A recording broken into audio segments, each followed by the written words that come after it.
Hello everyone. यहाँ पर हम देखने वाले हैं द सिंथेसिस ऑफ कैटेकोलामीन। तो कैटेकोलामीन बेसिकली क्या होता है हमारा, जैसे कि एड्रेनलिन और नॉन एड्रेनलिन ये किस में आते हैं, कैटेकोलामीन के अंदर आते हैं। तो आज हम यहाँ पे देखेंगे कि जो एड्रेनलिन होता है और नॉन एड्रेनलिन होता है वो कैसे सिंथेसाइज होता है। तो यहाँ पे सबसे पहले हमारे पास प्रेजेंट होता है फिनाइल एलानिन।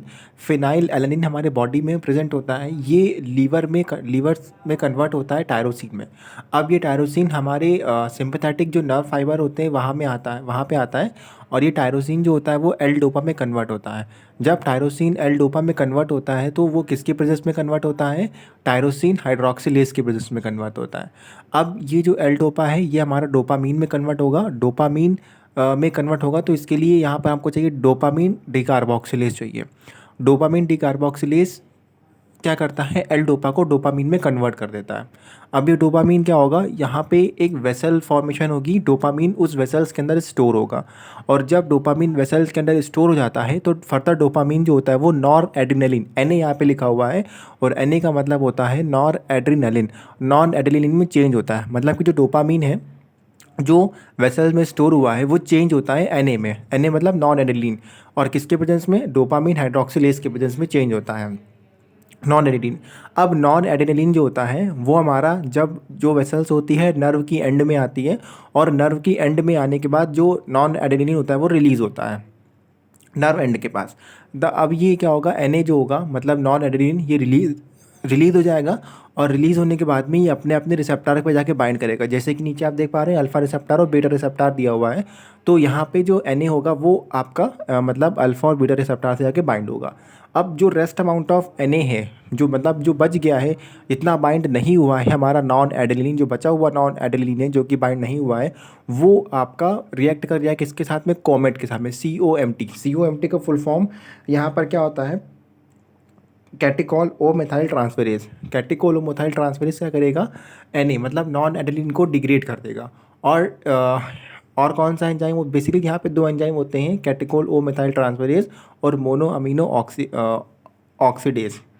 ठीक, तो यहाँ पे दो एंजाइम होते हैं जिसकी वजह से जो Na होता है वो डिग्रेड हो जाता है, और डिग्रेड होने के बाद में रीअपटेक कर लिया जाता है। ठीक है, फर्दर इसका यूज़ होता है। फिर हम यहाँ पे कुछ ड्रग देखेंगे जो कि बेसिकली प्रोसेस को इनहिबिट कर रही है। जैसे कि टायरोसिन जब कन्वर्ट होता है एल डोपा में तो इसमें हमारा कौन सा एंजाइम लगता है, टायरोसिन हाइड्रोक्सिलेज। अब इस टायरोसिन हाइड्रोक्सिलेज को जो इनहिबिट करता है वो मीटायरोसिन। तो जो यहाँ पे जो मीटायरोसिन एक ड्रग आप देख पा रहे हैं, वो मीटायरोसिन क्या करता है, टायरोसिन हाइड्रोक्सिलेज को इनहिबिट करता है। नेक्स्ट है हमारा डोपामिन डिकार्बोक्सिलेज। तो जो डोपामिन डिकार्बोक्सिलेज जो कि एल डोपा को डोपामीन में कन्वर्ट कर रहा है, वो क्या करता है, कार्बिडोपा और बेंजराजीड। तो यहाँ पे दो ड्रग आती हैं, कार्बिडोपा और बेंजराजीड। वो क्या करती हैं, डोपा डिकार्बोक्सिलेज को इनहिबिट करती है। कौन सी ड्रग, कार्बिडोपा एंड बेंजराजीड। कार्बिडोपा और बेंजराजीड क्या करती है, डोपा डिकार्बोक्सिलेज को इनहिबिट करती है, जिसकी वजह से का एल डोपा का डोपामीन में कन्वर्जन नहीं हो पाता। और जब एल डोपा का डोपामीन में कन्वर्जन नहीं हो पाएगा तो आगे हमारा ट्रांसमिशन नहीं हो पाएगा।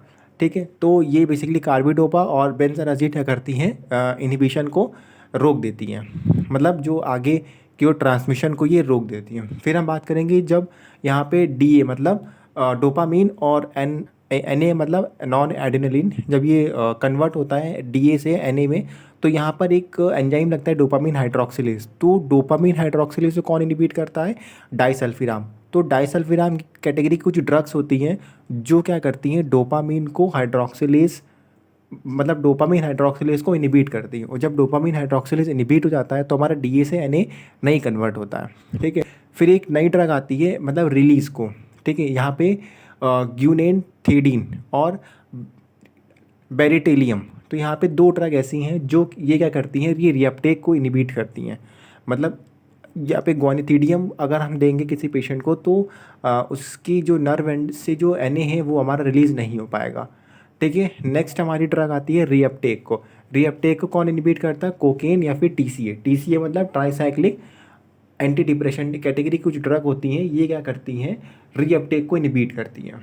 ठीक है, और बेसिकली यहाँ पे ड्रग मैं फिर से बता दे रहा हूँ आपको, जैसे मीटायरोसिन हो गया, कार्बिडोपा, बेंसेराजीड और रेसरपिन। रेसरपिन यहाँ पे क्या होती है, जो डोपामिन जब हमारा वेसल्स में कन्वर्ट हो रहा था, मतलब वेसल्स के अंदर स्टोर हो रहा था, तो जो रेसरपिन होती है रेसरपिन क्या करती है, डीए को वेसल्स के अंदर जाने से रोकती है, जिससे मतलब वेसल्स का फॉर्मेशन नहीं होता है। मतलब वेसल्स का फॉर्मेशन तो होगा लेकिन उसके अंदर जो डोपामीन होगा वो स्टोर